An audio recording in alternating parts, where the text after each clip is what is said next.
Boa noite. Estamos começando o Câmara Esporte e hoje nós estamos recebendo aqui, nosso amigo, nosso parceiro aqui, Lúcio Silveira.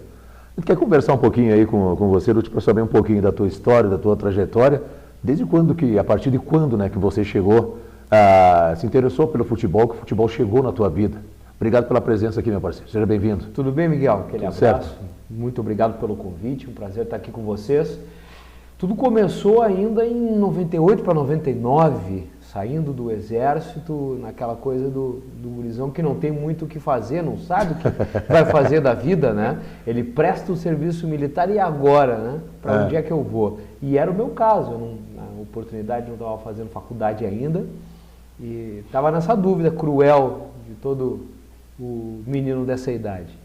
Pintou a oportunidade, indo na minha cidade natal, Cachoeira do Sul, de fazer um estágio rápido em uma das rádios locais, já trabalhando com esporte, porque era que eu realmente gostava, não sabia nem como funcionava um microfone, nada, nunca tinha trabalhado, nunca tinha entrado num estúdio de rádio, mas foi uma primeira oportunidade, foram poucos meses, não pude ficar, por uma questão trabalhista, logo em seguida veio uma segunda oportunidade em outra rádio local, e a partir daí não parei mais, A carreira foi adiante, de Cachoeira do Sul para Porto Alegre, durante 13 anos, trabalhando nas rádios locais da capital, depois acabei vindo para Passo Fundo, não vim pelo rádio, mas acabei parando no rádio aqui também, e nesse período sempre tentando agregar algo mais, como por exemplo a televisão, que hoje é o que eu faço junto da rádio também, televisão.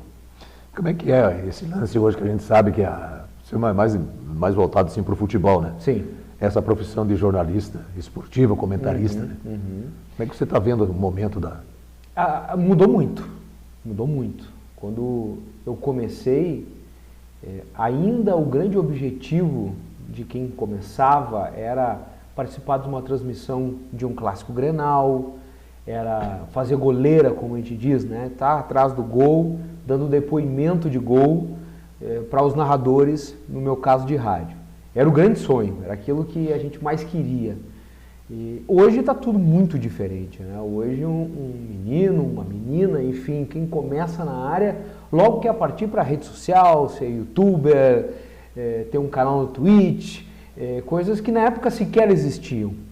Então hoje não existe mais esse sonho, ou se existe ele é muito menor, de menor quantidade do que tinha na minha época, que era ser aquele radialista, digamos que raiz, né?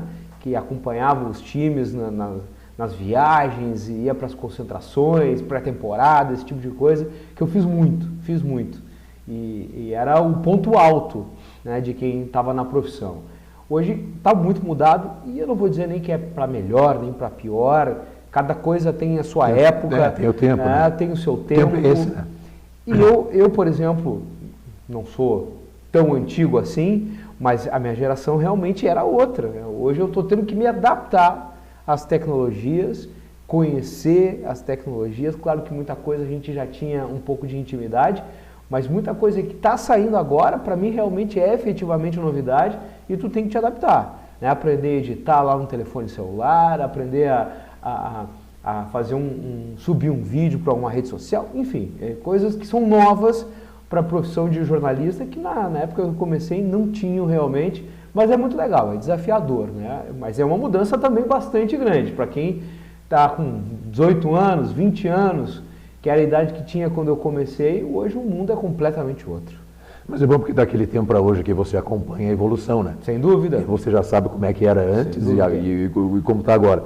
Eu, quando comecei em televisão, quando a gente precisava fazer, por exemplo, uma cobertura, alguma coisa assim, tu precisava, ao vivo, você precisava levar uma parafernália. Uma parafernália. Um caminhão. Um caminhão de coisa. E tinha que ter uma antena para ligar na outra antena, tudo com link, né? Hoje, claro que você faz isso via internet. Faz total. Entende? Total. E mudou muito de lá para cá, né, Lucianinho? Porque o que acontece? Antigamente você precisava, tem que estar, não que as TVs grandes hoje não façam isso. Sim. Elas fazem isso dependendo da tecnologia. Da tecnologia e do jogo, né? Do tamanho do jogo. Porque eu estou falando isso porque hoje a grande maioria dos jogos, na minha época se chamava de tubo. Entende? Que os profissionais ficam ali no estúdio, claro, com ainda tem bastante. Um monitor grandão, tudo ali, com outra coisa, tudo ali. Uma estrutura boa. Uma estrutura boa, como se estivesse no estádio. Isso, entende? isso. Então tem até isso também, que mudou, mas também, por outro lado, facilitou muito o trabalho do jornalismo esportivo, né, cara? Hoje a pandemia ela foi terrível, porque evidentemente. Porque tem um repórter no campo, mas comentarista e narrador ficam no estúdio, né? A gente falava que a pandemia, evidentemente que ela foi terrível, né? Nossa. Mas ela trouxe algumas situações novas que, dentro da tragédia, dentro do terrível, a gente pôde aproveitar, que é o remoto. Hoje eu faço os meus trabalhos para a ESPN daqui de Passo Fundo, né? Então é uma novidade para a emissora que teve que se adaptar justamente por conta da pandemia, né? Ela não tinha esse padrão, claro que ela tinha convidados remotos, convidados especialmente, a equipe era toda presencial, toda local, e foi algo novo justamente por essa adaptação, mas que ficou e possibilitou a mim e a outros profissionais que não moram em São Paulo trabalhar numa emissora como essa, né? E os demais canais também, por aí, canais abertos, enfim, tem essa modalidade também. São novidades que foram sendo agregadas quando eu também comecei e trabalhei em algumas emissoras em Porto Alegre que tinha rádio e tinha TV. Então tinha toda essa estrutura, toda essa parafernália, tinha todo esse mundo de coisas embarcadas que tu tinha que ter. Hoje não, hoje um repórter sai para fazer uma cobertura de Grêmio, de Inter, ele vai com um telefone celular, um microfone que acopla no celular e vai embora. Deu, tá feita a televisão, tá feito o rádio, tá feito o jornal, tá feito tudo ali. E eu vi agora, quando deu aqueles conflitos nos Estados Unidos, lá do George, lá que foi assassinado, uma repórter também lá que fazia, ela usava um gimbal, né? Um telefone. E é isso aí. Então, para te ver como o avanço tecnológico aí foi, tu imagina daqui mais um tempo que não vai fazer, né? Eu tive a experiência de fazer a Copa do Mundo em 2018 pela Rádio Uirapuru, aqui eu ia falar Rádio Guaíba, porque a Rádio Guaíba foi a grande referência para mim em Copas, né? Ela transmitiu a Copa de 58, por exemplo, quando o Brasil foi campeão, lá com o Mendes Ribeiro, enfim. E eu ouvia muito sobre Copa do Mundo, né, a história das Copas lá, quando eu trabalhei lá os 4 anos, quase 5 que eu fiquei lá. E de toda a dificuldade que se tinha, da equipe toda que tinha que se viajar. E aí sim, eu chego na Rádio Irapuru aqui de Passo Fundo, cuja qual eu fui por ela para a Copa do Mundo na Rússia com um telefone celular. Com um telefone celular e um microfone. Só. Isso a gente está falando de 2018, lá se vão 5 anos, de lá para cá, melhorou ou avançou ainda mais, né? Esse tipo de cobertura. Então é fascinante mesmo. E tu tem que estar atento, tem que estar atualizado, não dá para ficar no tempo, porque senão tu fica para trás. E como é que foi? Agora que tu já ia te perguntar sobre essa Copa do Mundo depois, mas já que você trouxe agora esse assunto também aqui, fala pra gente como é que foi essa experiência, cara, como é que tá no outro país, imagina a Rússia, claro que tinha muito brasileiro por lá, Sim. né? Mas como é que foi essa experiência, essa vivência, estar envolvido assim com uma Copa do Mundo? Não, foi fantástico, uma iniciativa fantástica da rádio. Cada vez menos as rádios vão para eventos como esse porque é muito caro, né? Você precisa comprar os direitos de transmissão para poder fazer as transmissões. Porque antes era liberado, né? Era liberado. Se quisesse, você ia, pegava o credenciamento, tudo. Agora já tem alguns bons eventos que você tem que pagar os direitos de transmissão.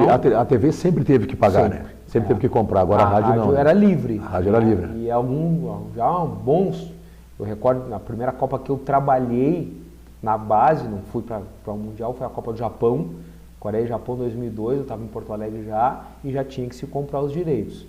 Eu imagino que França antes e, enfim, nos Estados Unidos também e tal. Mas a nossa aqui especificamente, nós não compramos os direitos. Nós tínhamos a cadeia, a rede com a Rádio Gaúcha, que tinha os direitos e que transmitia. E qual era a proposta? Nós fazermos o bastidor, né? O fora do campo. O campo já estava coberto, tem as televisões, a rádio entrava com as transmissões lá também. E o que nós queríamos era trazer um pouco do que era a Rússia, no caso especificamente, sua cultura, sua política, a culinária, a bebida, a paisagem, enfim, tudo aquilo que compreendia um país que é fascinante, né? A despeito dos conflitos que ela vive hoje, né? E a população em geral não tem culpa disso. É um país realmente muito fascinante. A Rússia, por muito tempo, foi muito fechada, né, para o mundo por conta do seu regime. Então, tudo é novo, tudo é uma descoberta.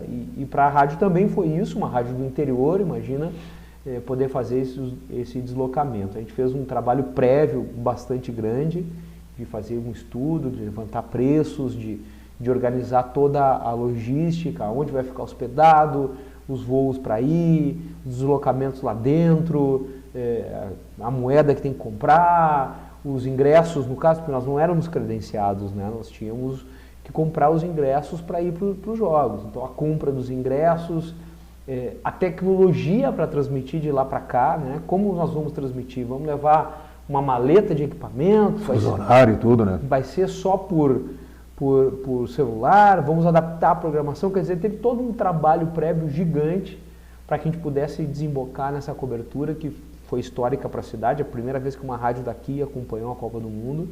Infelizmente, a Copa seguinte, a Copa do Catar, não deu para ir por conta da pandemia, né, que acabou atrapalhando muito os planejamentos de todo mundo, e da rádio não foi diferente, mas está marcado na história. Foi uma experiência bem legal, um orgulho muito grande ter representado o Urapuru lá na Rússia. E claro, você está fazendo mais ali essa cobertura do público ali, como é que o público estava reagindo à Copa ali? Porque foi de vários países que estiveram lá, né? Gigante. Porque a Rússia ali, os russos, né? Eles também gostam muito de futebol, né? Muito. Tem grandes times lá. Eu lembro assim de cara assim do Spartak, né? Tem o Lokomotiv. O Lokomotiv também, tem não sei qual time. O Zenit agora, Zenit, que tá bombando aí. Né, eu não sei qual time não lembro qual é o time que o Mário Fernandes jogava lá. Ele joga no CSKA. CSKA, no né? CSKA, que é uma equipe tradicional, é um clube tradicional, porque ele tem mais do que futebol, ele tem esportes olímpicos muito grandes. Durante muito tempo a Rússia foi uma potência olímpica, né? A União Soviética primeiro, depois a Rússia, né? Era a grande rivalidade, era a Rússia e Estados Unidos. Né? Pelo investimento. Então, inclusive, eu estive na sede do CSKA, imensa, assim, uma cidade. Nossa, imagina. Com um ginásio para cada modalidade, o negócio é realmente gigante. Mais antigo, né? A estrutura toda mais antiga, porque os investimentos diminuíram, quase que secaram em determinado momento, com a queda do regime, mas é uma referência gigante assim, de preparação de atletas do esporte amador, né, como se chama a fora futebol. E o povo russo super receptivo, adoraram aquele monte de gente do mundo todo lá, imagina, idiomas, várias culturas, costumes, todos ali durante 30, 40 dias, que foi o período de Copa do Mundo. Então foi muito legal a gente conhecer e eles também tiveram muito acessíveis. Havia essa preocupação, né, como eles vão reagir, porque Copa do Mundo sempre tem muita questão de bebida, né, tem muita folia e tal. Então, ainda mais eles lá, né? Então é um povo que sempre foi muito duro, muito rígido. Então havia essa preocupação, mas eles entraram na festa, curtiram, aproveitaram. Excessos tem em todos os lugares, infelizmente, né, e de todos os países, mas em linhas gerais assim, foi uma Copa muito legal, também nesse sentido cultural, da gente poder viver tudo que a Rússia tinha para nos oferecer. Só para nós fechar esse bloco aqui, Lucianinho, como é que sentiu lá, digamos, essa relação dos russos com o futebol brasileiro? Apaixonados, né? O futebol brasileiro vai muito brasileiro pro jogador para lá, né? Muito. O futebol brasileiro ele fascina em qualquer lugar.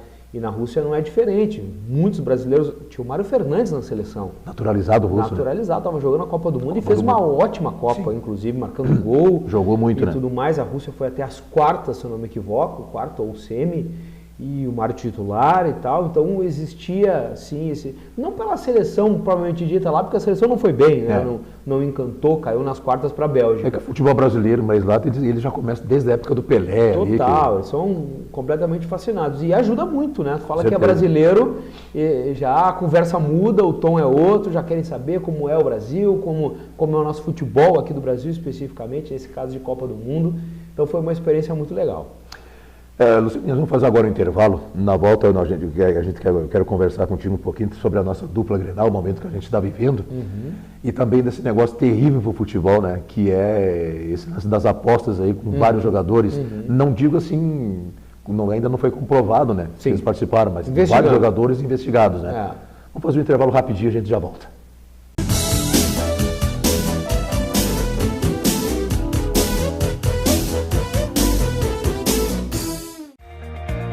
O que é importante para você é importante para a Câmara. A Câmara de Vereadores tem compromisso com a comunidade e transparência na gestão. Por isso, debater as necessidades da comunidade faz o trabalho do Legislativo ter muito mais resultados para você. Com participação, as mudanças acontecem e os investimentos geram mais desenvolvimento e garantem um futuro melhor para a nossa cidade. Câmara de Vereadores de Passo Fundo, a casa dos grandes debates.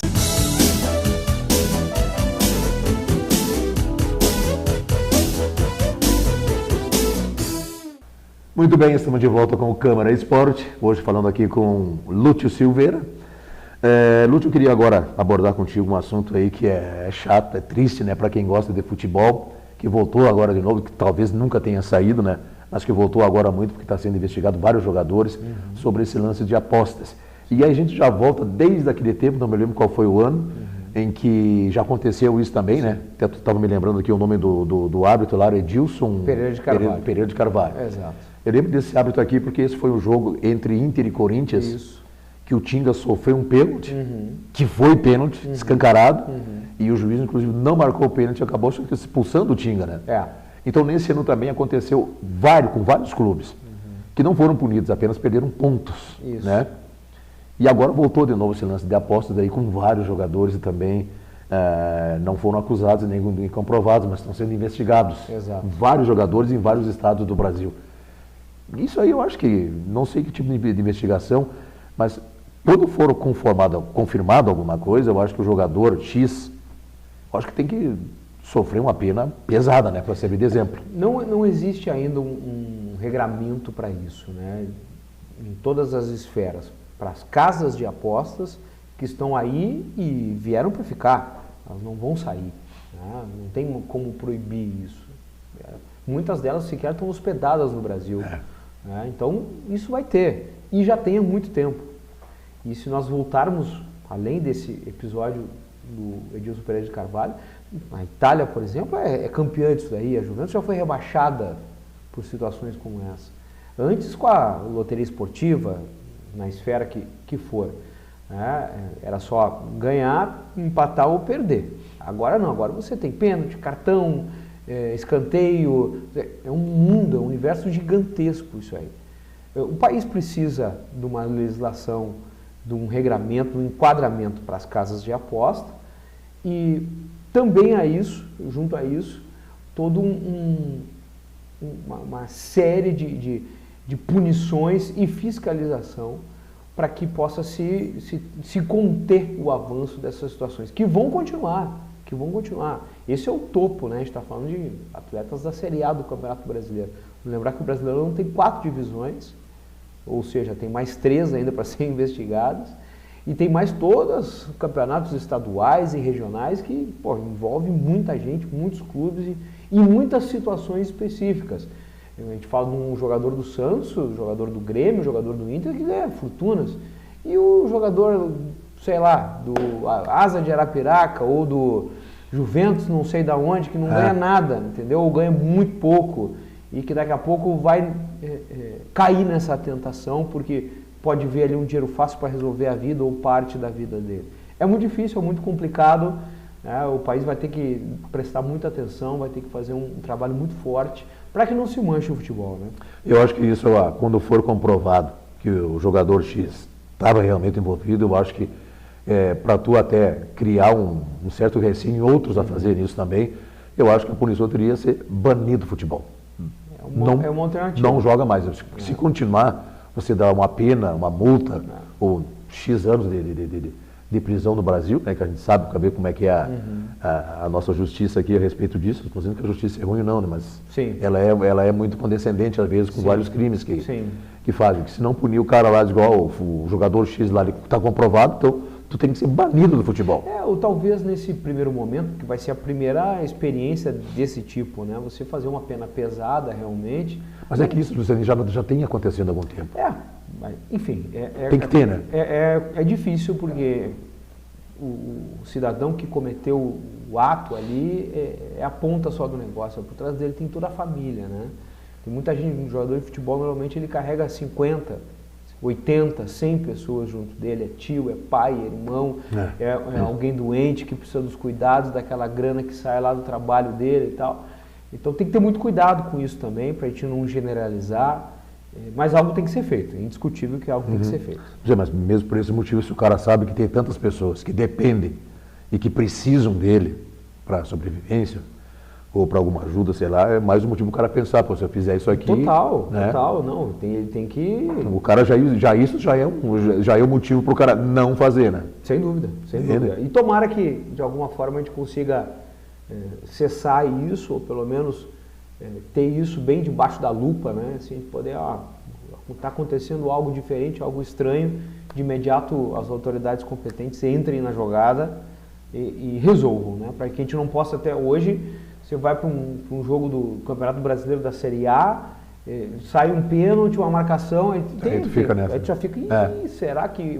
Né? É complicado. Não, e outra coisa que eu acho, né, uma visão minha também, é que pode ser, digamos assim, ajudar muito a acabar com isso, é os grandes clubes, né, do futebol brasileiro, não só da A como da B, a ter aquela consciência assim, se o jogador X ele fez isso aqui, então aqui ele não joga. Não, claro. E aí tu já mina os caras, tipo, qual é a chance que eu vou ter de chegar no clube grande daí? Tem toda a questão educativa, esses clubes trabalham com base, né? Então lá da base, lá do menino, isso tem que ser muito bem trabalhado, não só a parte técnica, a parte tática, a parte física, mas também o caráter, né? Sim. Tem que ser lá, moldado lá, para o cara saber o que é certo, o que é errado. Claro. Né? E não cair nessas tentações. Não, até porque, nossa, isso aí é tudo um complexo por cima, que vem atrás disso, do jogador precisa saber, pô, é minha carreira, né? Claro. Se tu tiver, principalmente essa gurizada, que pode ter chance uma hora de chegar num clube grande, enfim. Sem dúvida. Tomara que a gente passe com isso. Celinho, eu queria falar também um pouco aqui, a respeito também aqui, como é que você está vendo esse momento do nosso esporte aqui em Passo Fundo, do gaúcho, Passo Fundo, do nosso futsal? Eu acompanho direto, é um dos meus trabalhos aqui na Rádio Arapuru, e o começo, a gente está gravando o programa, ele ainda vai ser reproduzido em vários outros momentos, então eu vou falar sobre hoje, assim, é um momento delicado, certo? Do futebol da casa. Pintou a primeira vitória do gaúcho agora, nessa semana, contra o Veranópolis, vitória importante, trocou o treinador, na terceira para a quarta rodada já trocando o treinador, né? O risco do periquito estava grande, né? Mostra que as coisas não andavam bem. Mas também é verdade que tem tempo para se recuperar, e tomara que venha essa recuperação. A divisão de acesso ela é muito dura, eu costumo dizer que ela é mais difícil que a Série A, né? Porque a Série A você já tem Grêmio, Inter, Juventude, esses aí são os que têm a obrigação de conseguir algo, né? Pelo tamanho, pelo investimento que fazem. Na divisão de acesso, é todo mundo brigando de igual para igual. É claro que você tem um Veranópolis, um Pelotas, equipes que têm uma frequência maior na elite e, por consequência, tem um peso grande para eles, mas em linhas gerais está todo mundo brigando quase que em pé de igualdade. Então, fica uma briga de 16 clubes, são duas chaves de 8, 16 clubes, quase que para e passo, assim. Então é muito dura a divisão de acesso. No passado me surpreendeu de alguma forma o Passo Fundo, porque no ano anterior, o retrasado no caso, não tinha ido bem, e ano passado foi até as semifinais, que equivale quase uma final, né? Porque dali você vai para a final, mas já vai com a vaga para subir, bateu na trave, ou seja, não conseguiu, e esse ano está com muita dificuldade, tanto o Passo Fundo como o Gaúcho. Vamos torcer, dá tempo de recuperar, lembrando que passam 4 para a fase seguinte, é um outro campeonato, é um mata-mata, tudo pode acontecer, mas o investimento foi menor esse ano, a grana estava mais curta, vamos ver. O primeiro momento é evitar o rebaixamento, é o principal. E a gente fala assim, tu tá agora nessa divisão de acesso, tu chegar a cair, digamos assim, para a terceirona... É terrível. Nossa, a gente sabe as informações assim, né, que falam bastante do Marutito, que agora é presidente do Gaúcho. Isso. Assim, diz assim, Miguel, tu não tem noção os estádios que a gente tem que jogar. Não, é terrível. É quase um... Os nossos estádios de futebol, campos de futebol amador de Passo Fundo aqui, são melhores que esses times estão disputando. É quase um semi-profissional, assim, muito difícil. O Gaúcho ficou muito tempo nessa divisão, quase 10 anos. Nossa. Então, a gente viu muita coisa aí nesse caminho, nesse percurso, e conseguiu subir, conseguiu voltar para o acesso. Se não der para classificar, e como eu falei, tem muita gente boa, gente importante ali, Pelo menos ficar ali. Se manter Pelo nessa. menos ficar ali. Se manter nessa aí. É. E o nosso futsal, Luciano? O futsal é diferente já, né? O futsal ele voltou impressionante. Eu não sou natural daqui, estou aqui há 10 anos, então eu não peguei o momento, a época dourada do futsal de Passo Fundo. Conheço a história, acompanhava à distância, mas não vivi como vocês viveram aqui na cidade, a época dourada da equipe da cidade. Mas acompanhei o nascimento e o crescimento do Passo Fundo Futsal e me surpreendeu assim como tão rápido ele veio, voltou e se solidificou. Muito pelo apoio da comunidade e essa paixão que estava reprimida, né, do torcedor, que logo em seguida, talvez já no segundo ano, o primeiro ainda foi mais devagar um pouquinho, mas no segundo, terceiro ano o ginásio já lotou de novo, as torcidas estavam lá presentes, o Caldeirão foi formado mais uma vez e eu fico muito feliz, muito contente. O nosso Capingué aqui, que era conhecido naquela época ali, a bomboneira do futsal Não, do uma Sul, loucura, né? uma loucura. E agora está lá no Clube Comercial, uma casa nova, já passou pelo CSNAT também. Tomara que continue na ponta na elite. A gente sabe que tem os tubarões aqui do Rio Grande do Sul, né? Atlântico e a CBF, contra eles é muito difícil, mas estar com eles já é muito legal, né? Tá ali como a terceira força, digamos, que já foi, ano passado perdeu um pouquinho disso, mas ser a terceira força do Rio Grande do Sul significa muito porque realmente os dois se sobressaem, são equipes nacionais, jogam a Liga Nacional, então estar ali convivendo com os grandes e sonhando, e projetando, e querendo estar na elite, sensacional. Sem dúvida. Bom, agora, é claro que a gente não pode também deixar de falar um pouquinho a respeito da nossa dupla Grenal, né? Então, disputando o Brasileirão e tem os resultados aí do Inter ter perdido para o Atlético em casa da forma que perdeu e o Grêmio ter perdido para o Palmeiras. Não que perder para o Palmeiras lá seja, né, o fim do mundo, mas é a forma como o Grêmio perdeu, né? Eu vi o Grêmio lá como um timezinho sabe? Eu sou gremista, né? É colorado, né? Eu sou São José de Cachoeira, mas meu time do coração. O segundo time, digamos, eu sou periquito, né? Também é meu time do coração. E sou do Grêmio. Mas gremista, né? Mas aquela forma que o Grêmio perdeu o jogo pro Palmeiras lá foi a coisa assim de um timezinho acuado, cara. Era triste ver o Grêmio jogar lá. E não sei, cara, sabe, se ali é um problema mais ali, tá faltando um pouquinho da mão do Renato ali, tudo. Porque, que nem a gente estava comentando antes ali, desde 2017, eu acho que esse é o melhor Grêmio que tem, pelo menos, no papel. Que tu pode pegar ali, Pepe, Carbádio, Cristaldo, Luizito Soares, Vina, né? Mas eu comentei ali, falei, o Grêmio continua sofrendo, tanto também como o Inter também, que é o nosso sistema defensivo, né? Como é que você está vendo isso? É difícil porque tudo se movimenta muito rápido, assim. O que a gente tem hoje? Existe uma primeira prateleira que eu coloco e não é a econômica. Na econômica também não frequentaria a dupla Grenal, mas eu coloco em termos de trabalho. Hoje a gente tem trabalhos muito consolidados, muito bons, que são o do Palmeiras, do Fortaleza, o do Atlético Paranaense e do Fluminense. Né? Você vê trabalho. O Fluminense esse ano está... Você vê trabalho. Botafogo também está milhão, times né? bem treinados. Isso é uma coisa interessante. Depois tem a prateleira econômica, que lá ainda está o Flamengo e está o Atlético Mineiro.